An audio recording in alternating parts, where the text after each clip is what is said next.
Hi everyone, day 2 की video में आप सभी का स्वागत है। मैं बिल्कुल ही स्टेप बाय स्टेप आपको लेके चलने की कोशिश कर रहा हूँ। मैं बिल्कुल भी ऐसा नहीं करने जा रहा हूँ कि आज मैंने किसी और टॉपिक पे वीडियो बनाई, कल किसी और टॉपिक पे वीडियो बनाऊंगा। मैं बिल्कुल भी ऐसा करने वाला नहीं हूँ। हो सकता है व्यूज़ थोड़ा कम आए, लेकिन मेरा ऐसा कोई भी इंटेंशन नहीं है कि मैं सिर्फ वीडियो पर व्यूज़ लाने के लिए बदल के टॉपिक्स पे वीडियो बनाते रहो। ऐसा बिल्कुल भी मेरा मकसद नहीं है। हम लोगों ने जहाँ से शुरू किया था और जहाँ पे वीडियो को ख़त्म किया था, बिल्कुल वहीं से मैं कोशिश करूँगा शुरू करने की। इसलिए आज जो ये हमारी तीसरी वीडियो बने जा रही है डे 2 के ऊपर में, ठीक है। सबसे पहले हम लोगों ने शुरू किया था कहाँ से, वर्ब से। तो आप सभी को पता है कि वर्ब्स के 5 रूप होते हैं। जो लोग मेरी वीडियो को फॉलो करते आ रहे हैं उनको तो पता होगा, इसमें कोई डाउट नहीं होगा। लेकिन जो लोग हो सकता है कि फर्स्ट टाइम इस वीडियो को देख रहे हैं तो उनको थोड़ी सी दिक्कत हो सकती है, बट घबराने की कोई ज़रूरत नहीं है। मैं आपको एकदम एक एक बात को अच्छे तरीके से समझाने की कोशिश करूंगा, ठीक है। बिल्कुल एकदम ध्यान से इस वीडियो को देखते रहिएगा।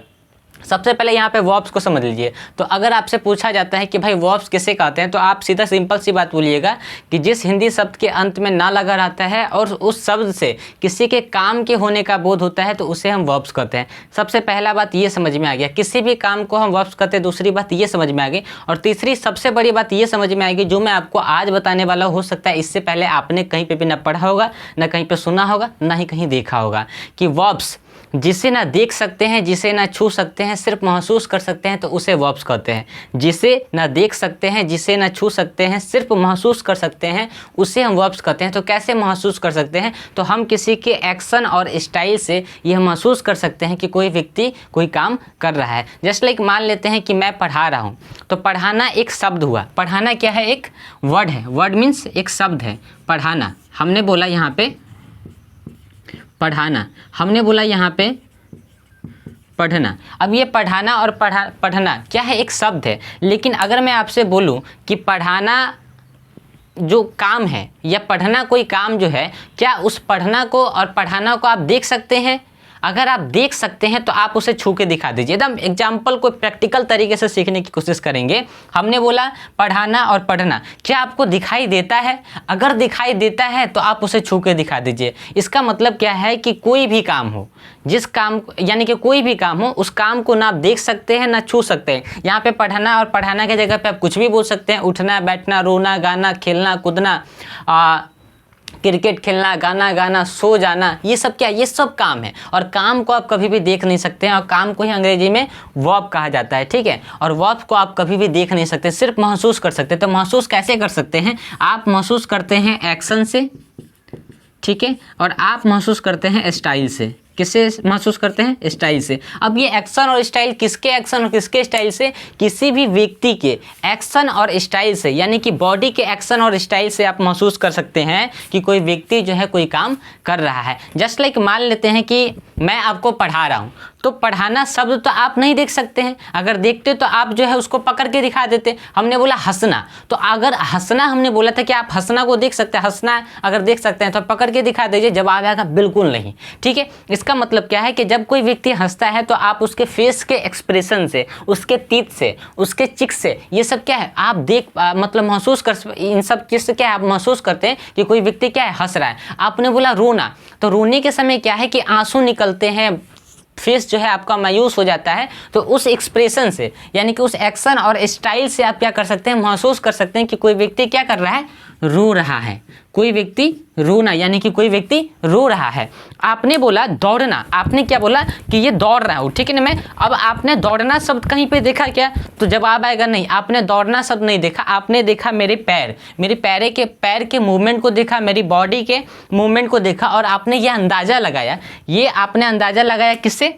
मेरे बॉडी के एक्शन और स्टाइल से कि मैं क्या कर रहा हूँ? दौड़ रहा हूँ। अभी आप बैठे हुए हैं, हो सकता है कि आप किताब उताब लेके बैठे होंगे, ठीक है, अपने रूम में। अब कोई भी अनजान व्यक्ति आएगा, ठीक है, तो वो अगर आपको देखेगा आपके इस बैठे हुई मुद्रा को, तो वो क्या कहेगा कि आप पढ़ रहे हैं। लेकिन हो सकता है कि आप पढ़ नहीं रहे हो, आप तो मोबाइल देख रहे हो या कुछ और चीज़ सोच रहे हो। लेकिन किसी व्यक्ति ने देखा आपके किस चीज़ को? बॉडी की, और बॉडी को और आपके बॉडी को, और आपके बॉडी और एक्शन के, आपके बॉडी के एक्शन और स्टाइल को उसने देखा। आपके बॉडी के उसने एक्शन को और स्टाइल को देखा, और ये अंदाज़ा लगाया कि आप क्या कर रहे हैं? आप अभी पढ़ रहे हैं, यानी कि आप पढ़ना का काम कर रहे हैं, समझ में आ रहा है, आप रीड कर रहे हैं, समझ में आ रहा है। तो इस तरीके से आप वर्ब्स को पता लगा सकते हैं। देन आफ्टर हमने ये बताया था कि वर्ब्स कितने प्रकार के होते हैं, ठीक है। इस चीज़ को भी थोड़ा सा समझने की कोशिश करिएगा, थोड़ा सा मिटाने की इसको कोशिश करते हैं, ठीक है। पहले अब इसको थोड़ा सा पहले मिटाते हैं, इसके बाद फिर हम आपको आगे लेके चलेंगे, ठीक है। तो हमने बोला था कि भाई यहाँ तो हमको समझ में आ गया कि वर्ब्स होता क्या है, ठीक है, कि ना जिसे देख सकते हैं ना जिसे छू सकते हैं, सिर्फ महसूस करते हैं। कैसे कर सकते हैं, तो किसी के बॉडी के एक्शन और स्टाइल से महसूस करके बता सकते हैं कि ये वर्ब्स है। देन आफ्टर अब हम लोग चलेंगे कि वर्ब्स कितने प्रकार के होते हैं। तो वर्ब्स सिर्फ 2 प्रकार के होते हैं। कितने प्रकार के होते हैं? 2 प्रकार के होते हैं। कौन कौन होता है भाई? चलिए इसको भी समझ लेते हैं, कोई डेफिनेशन वाली बात नहीं होगी, ठीक है। डेफिनेशन अगर आप कहिएगा तो फिर मैं आपको कमेंट में बता दूंगा, ठीक है। एकदम प्रैक्टिकल वे में समझने की कोशिश करिए। वर्ब्स कितने प्रकार के? 2 प्रकार के होते हैं। एक जो वर्ब्स होता है वो होता है बीइंग वर्ब्स होता है, और दूसरा जो वर्ब होता है वो होता है डूइंग वर्ब होता है। अब ये बीइंग वर्ब और डूइंग वर्ब क्या होता है, मैं एकदम आसान भाषा में आपको समझाने की कोशिश करता हूँ। बीइंग का मतलब क्या होता है? होना, और डूइंग का मतलब क्या होता है? करना। अब हमको ये बातें समझ में आ गई कि वर्ब 2 प्रकार के होते हैं, एक होने वाला वर्ब होता है और एक करने वाला वर्ब होता है। अब ये होने वाला और करने वाले के ऊपर हम जब एग्जाम्पल लिखेंगे तो हमको और बेहतर समझ में आएगा। चलिए यहाँ पे इसका एक एग्जाम्पल लिखते हैं, ठीक है। होने वाले का हमने बोला आई am a student, I am a student. और अब यहाँ पे हम क्या करते हैं, इसका एक एग्जाम्पल लिखते हैं। हमने यहाँ पे बोला कि he is reading, he is reading, वह पढ़ रहा है, ठीक है। हमने 2 चीज़ अब यहाँ पे लिख दिया। अब हम बोलेंगे यहाँ पे जो ये आई एम अ स्टूडेंट यानी कि मैं एक विद्यार्थी हूँ, तो इस मैं में यानी कि आई आपका सब्जेक्ट हो गया, ठीक है, और स्टूडेंट आपका क्या हो गया? नाउन हो गया। और स्टूडेंट आपका क्या हो गया? इस स्टूडेंट को सिर्फ करिए एक आर्टिकल हो जाता है, ठीक है, उसको छोड़ देते हैं फिलहाल के लिए। और ये जो एम है ना, ये आपका एक बीइंग वर्ब है। क्या है?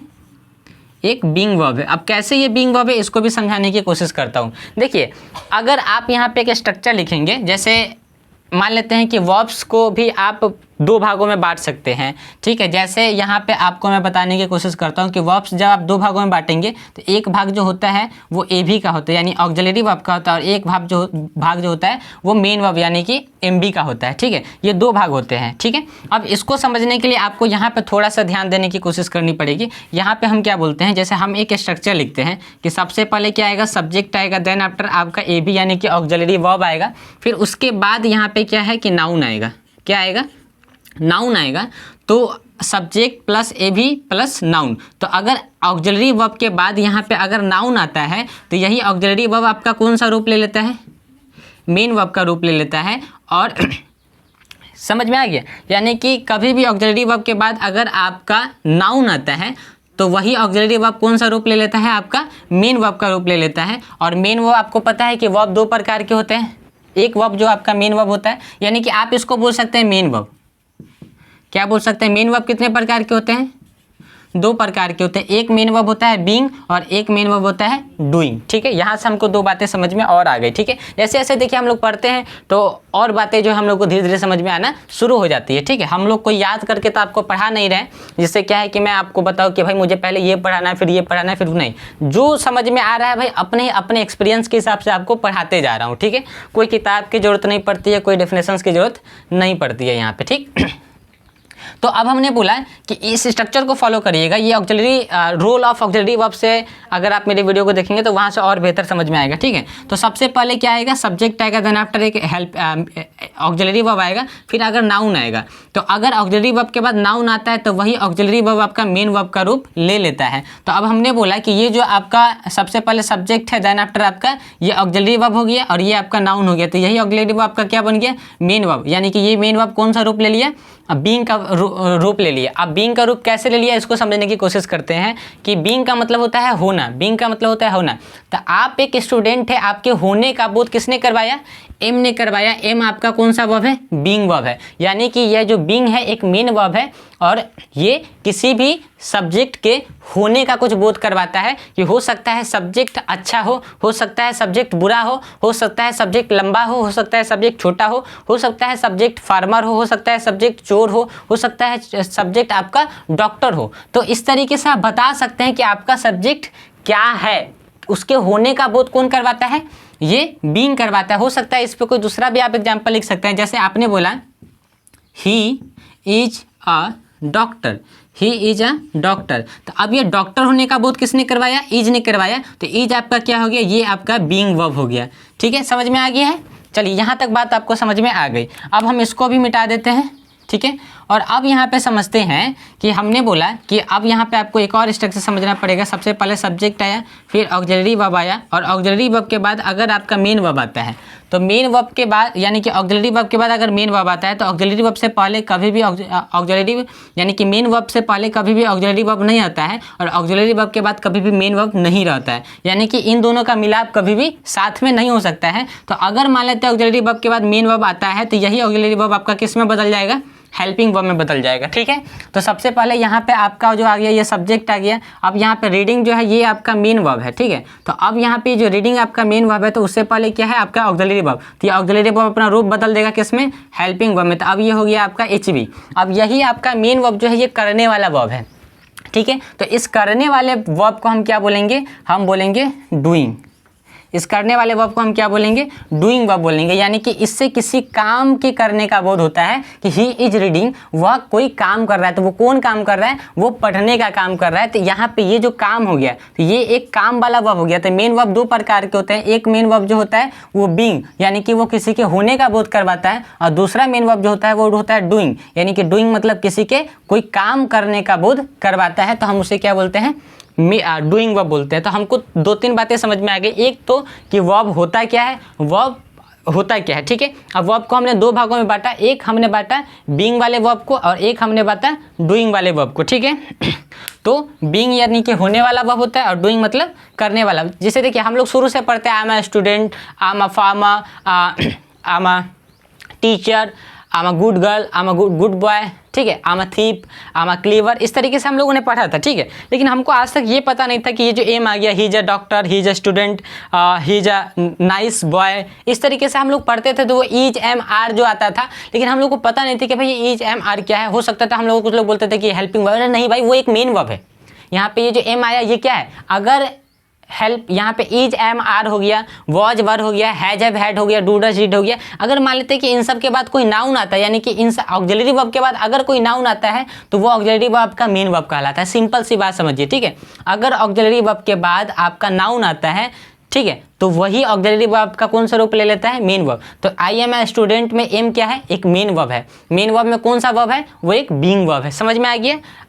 आपने बोला ही इज अ स्टूडेंट, आपने बोला ही इज अ डॉक्टर, तो ये डॉक्टर जो है यानी कि इज क्या है आपका एक ऑक्सिलरी वर्ब है, और ऑक्सिलरी वर्ब आपका क्या बन गया, मेन वर्ब, और मेन वर्ब ही आपका क्या कहा गया, ये एक बीइंग वर्ब हो गया। ठीक है, यहाँ तक आपको बात समझ में आ गई। अब हम इसको थोड़ा सा और आगे लेके चलते हैं। ठीक है, तो हमको यहाँ तक तो बात समझ में आ गई कि वर्ब्स किसे कहते हैं, और उसके बाद दूसरी बात हमें ये समझ में आ गई कि वर्ब्स कितने प्रकार के होते हैं और कौन कौन से होते हैं। तो वर्ब्स दो प्रकार के होते हैं, और एक वर्ब जो होता है वो डूइंग वर्ब होता है, दूसरा बीइंग वर्ब होता है। डूइंग मतलब एक करने वाला वर्ब होता है, बीइंग मतलब एक होने वाला बोध होता है। ठीक है, यहाँ तक हमको बात समझ में आ गई। और अब हम बोलेंगे कि there are 5 kinds of main verb, यानी कि मेन वर्ब के 5 रूप होते हैं। ठीक है, V1, V2, V3, V4, V5।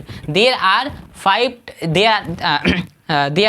5 kinds of main verb. ठीक है, यानी कि आप इस तरीके से बोल सकते हैं मेन वर्ब के 5 रूप होते हैं। ठीक है, तो जैसे सबसे पहले आपने बोला V1, तो अब हम यहाँ पे V1 को जो है यहाँ पे इस तरीके से बोलेंगे, डैश दे देंगे और बोलेंगे कि V1 क्या होता है। तो हमने बोला कि भाई V1 जो होता है वो आप इस तरीके से लिख दीजिए ना, छोड़िए आप इस तरीके से लिख दीजिए ताकि आपको और बेहतर आएगा। V1 को लिखकर डैश दीजिए और बोलिए कि it is the first form of the verb. It is the first form of the verb. ठीक है, देन आफ्टर अब हम यहाँ पे फिर से लिखेंगे it is the original form of the verb. हर एक चीज़ आपको अच्छे से समझाऊंगा, पहले लिखने दीजिए, आप लोग भी लिखते चलिए। ठीक है, हम बोलेंगे it is the plural form of the verb, it is the plural form of the verb.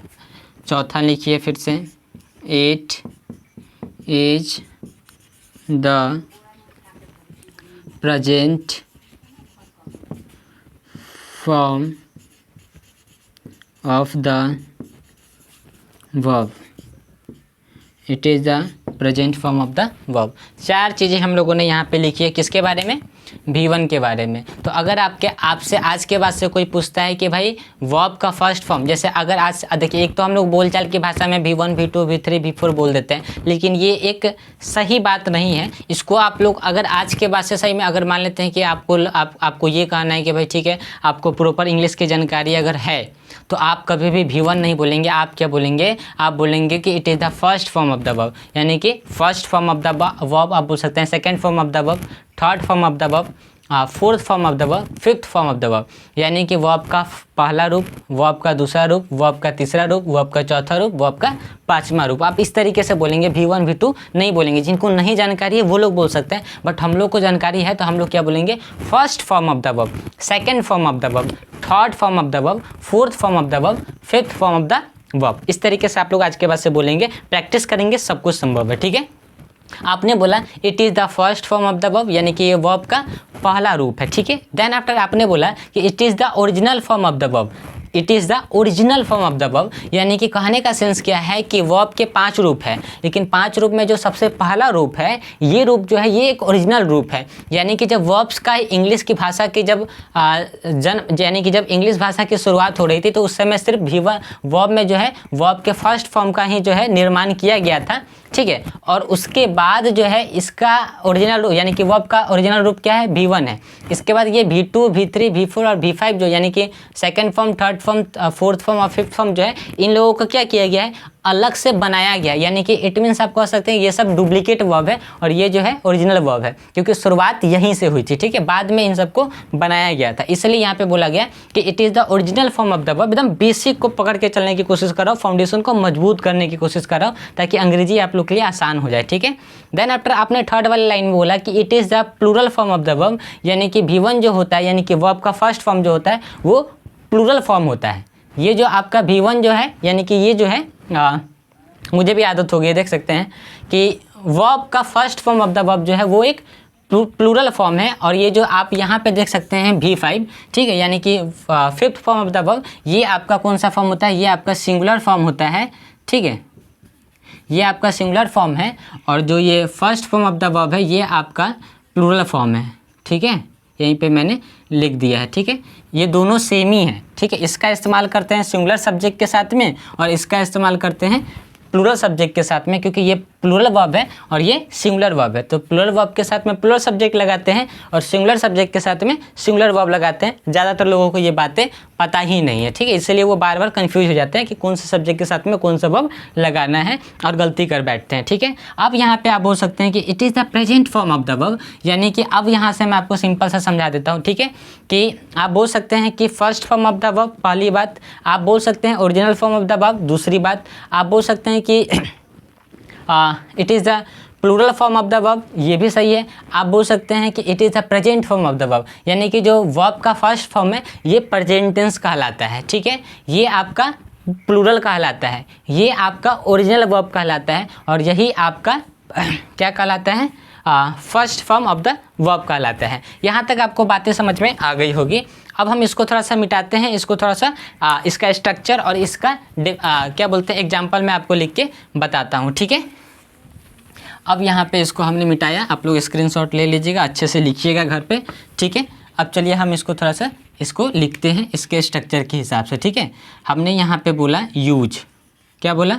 Use. अब इसका यूज कहाँ पे करेंगे V1 का? तो V1 का यूज करते हैं सिंपल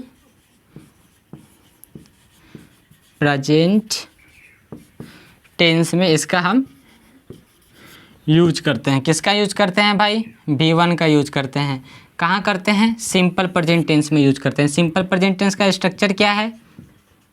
चलिए ये भी लिख लेते हैं। ठीक है, चलिए हमने क्या लिखा? Subject plus V1 V5। देखिए हमने बोला था ना कि V1 और V5, तो V1 और यहाँ पे V5, तो हमने इसको भी ऐड कर दिया क्योंकि ये सिंगुलर फॉर्म है। ठीक है, उसके बाद आप बोल सकते हैं अदर वर्ड प्लस आप बोल सकते हैं टाइम। अब हम यहाँ पे एक एग्जांपल लिख लेते हैं जिससे आपको बेहतर समझ में आएगा। ठीक है, हमने बोला कि चलिए हिंदी में लिखते हैं, देन आफ्टर हम उसको इंग्लिश में लिख के आपको बताएंगे। ठीक है, कि मैं रोज़ पटना बस से जाता हूँ। ठीक है, सबसे पहले क्या आएगा सब्जेक्ट, तो हमने बोला आई। उसके बाद V1 या V5, तो आपको पता है कि हम लोग present form of the verb बना रहे हैं प्लूरल सब्जेक्ट के साथ में, तो यहाँ पे जो आई है इसके साथ में हम क्या लगाएंगे, हम इसके साथ में लगाएंगे क्या V1 लगाएंगे, क्योंकि आपको हम यहाँ पे बता देना चाहते हैं आई के साथ में, यू के साथ में, वी के साथ में, दे के साथ में हम लगाते हैं वर्ब का फर्स्ट फॉर्म। ठीक है, तो आई। अब यहाँ पे आपको मैं एक थोड़ा सा तरीका बता देता हूँ किसी भी सेंटेंस को बनाने का, कि सबसे पहले सब्जेक्ट को लिखते हैं, देन आफ्टर हम लोग क्या करते हैं कि डायरेक्ट वर्ब को लिखते हैं। तो हिंदी के सेंटेंस में वर्ब्स कहाँ मिलता है, हिंदी सेंटेंस के लास्ट में मिलता है। याद रखिएगा हमेशा कि हिंदी के सेंटेंस की शुरुआत सब्जेक्ट से होती है और उसका जो अंत होता है वो वर्ब से होता है। तो हिंदी के सेंटेंस में वर्ब कहाँ पर मिलेगा, तो अंत में मिलेगा। ठीक है, तो यहाँ पर जाता हूँ, तो यहाँ पर V1 लिख दिया हमने, जाता, तो जाना की अंग्रेजी क्या होती है गो। अब इसके बाद में यहाँ पे क्या आएगा टू आएगा, तो आप बोलेंगे सर टू क्यों आया, तो याद रखिए हमेशा जब भी आप कहीं पे जाते हैं ना, तो जब भी आप जाने का काम करते हैं तो जाने का काम क्या होता है, एक स्थान से दूसरे स्थान के लिए होता है। तो जब भी जाने का काम होता है और उसके साथ में किसी प्लेस यानी कि कोई स्थान जुड़ा रहता है, तो उस स्थान के लिए हम क्या लगाते हैं, टू लगाते हैं। तो जाएंगे तो कहाँ जाएंगे, किसी न किसी स्थान पे जाएंगे, तो उस स्थान के लिए हम क्या लगाएंगे, टू लगाएंगे। तो सिंपल सी बात याद रखिएगा, जब भी कहीं जाना है तो गो के साथ में टू को लगाना है, जब भी कहीं पर जाना है तो गो के साथ में टू को लगाना है। ये बात याद रखिएगा। कहाँ पे जाना है भाई, तो आई गो टू पटना, तो आप चलिए यहाँ पे आपने बोल दिया आई गो टू पटना। किस चीज़ से जाना है भाई, बाई बस जाना है, तो आपने बोला बाई बस। ठीक है, अब उसके बाद कब जाना है, तो I go to Patna by bus, रोज़ यानी कि एवरी डे। तो आप यहाँ पे डेली भी लिख सकते हैं। ठीक है, या आप यहाँ पे एवरी डे भी लिख सकते हैं। चलिए यहाँ तक तो आपको समझ में आ गया होगा। तो हम यहाँ पे लिख देते हैं सबसे पहले सब्जेक्ट, फिर यहाँ पे आपका आ गया V1। अब यहाँ पे आपका जो पटना है ये आपका क्या हो गया, ये आपका हो गया कॉम्प्लीमेंट हो गया। ठीक है, ये आपका कॉम्प्लीमेंट हो गया। कॉम्प्लीमेंट कैसे हो गया ये मैं आपको थोड़ा देर बाद बता देंगे। बाई बस यानी कि ये आपका हो गया अदर वर्ड, हम यहाँ पे लिख देते हैं, और सॉरी अदर वर्ड हो गया। ठीक है, और ये जो आपका डेली और एवरीडे ये क्या हो गया आपका, ये आपका टाइम हो गया। सब्जेक्ट वर्ब अदर वर्ड और टाइम। ठीक है, तो अदर वर्ड में ही आपका बाई बस और कॉम्प्लीमेंट आ जाता है। ठीक है, लेकिन कॉम्प्लीमेंट को हमने अलग कर दिया। तो समझिए कॉम्प्लीमेंट ये कैसे हो गया, तो जब भी आप कहीं पे जाते हैं तो जाने वाले स्थान को कोई फ़र्क नहीं पड़ता है, इसलिए वो जो स्थान है वो कॉम्प्लीमेंट कहलाएगा। ठीक है, क्योंकि जब भी कोई सब्जेक्ट काम करता है उस काम का असर सामने वाले पर नहीं पड़ता है तो उसको हम कॉम्प्लीमेंट कहते हैं, और अगर असर पड़ता है तो उसे हम ऑब्जेक्ट कहते हैं। तो जब भी आप किसी स्थान पे जाते हैं क्या तो स्थान को कोई फ़र्क पड़ता है, तो जवाब आएगा नहीं। ना स्थान को आपके जाने से कोई फ़र्क पड़ता है, ना वहाँ पे कोई बाढ़ आती है, ना कोई भूकंप आता है, ना वहाँ जनसंख्या बढ़ती है, वहाँ कुछ भी नहीं होता है आपके जाने और ना जाने से, इसलिए उस स्थान को कोई फ़र्क नहीं पड़ेगा। तो वह स्थान क्या कहलाएगा, कॉम्प्लीमेंट कहलाएगा। यहाँ तक बातें समझ में आ गई होगी V1 के बारे में। अब हम लोग चलेंगे V2 के बारे में, लेकिन V2 की जो वीडियो आएगी वो नेक्स्ट वीडियो आएगी, क्योंकि वीडियो ऑलरेडी बड़ी हो चुकी है। तो आप अगर यहाँ तक आपको बात समझ में आ गई है, आप लोगों ने यहाँ तक वीडियो को देखा है, तो इसका मतलब क्या है कि आप रियली में एक लर्नर है, आप सीखना चाहते हैं और आप अपनी लाइफ में अंग्रेजी बोल के कुछ अच्छा करना चाहते हैं, इसलिए आप इस वीडियो में यहाँ तक टिके हुए हैं। तो एक छोटा सा काम करिएगा कि वीडियो को लाइक करें, अपने जितने भी जानकार लोग हैं उनके साथ में इस वीडियो को शेयर करिए, कॉमेंट में एक अच्छा सा रिव्यू दीजिए ताकि और भी लोग आए तो इस वीडियो को देखें और ज़्यादा से ज़्यादा लोग को शेयर करें। और अगर आप वाकई में चाहते हैं अंग्रेजी सीखना मेरे साथ में जुड़ के मेरे पर्सनल गाइडेंस में रखें, तो आप इस दिए गए नंबर पे कॉल करके मुझसे बात कर सकते हैं पर्सनली, और मेरे साथ जुड़ के मेरे ऐप पर मेरे साथ में अंग्रेजी भी सीख सकते हैं। चलिए मिलते हैं नेक्स्ट वीडियो में V2 के साथ में, ठीक है।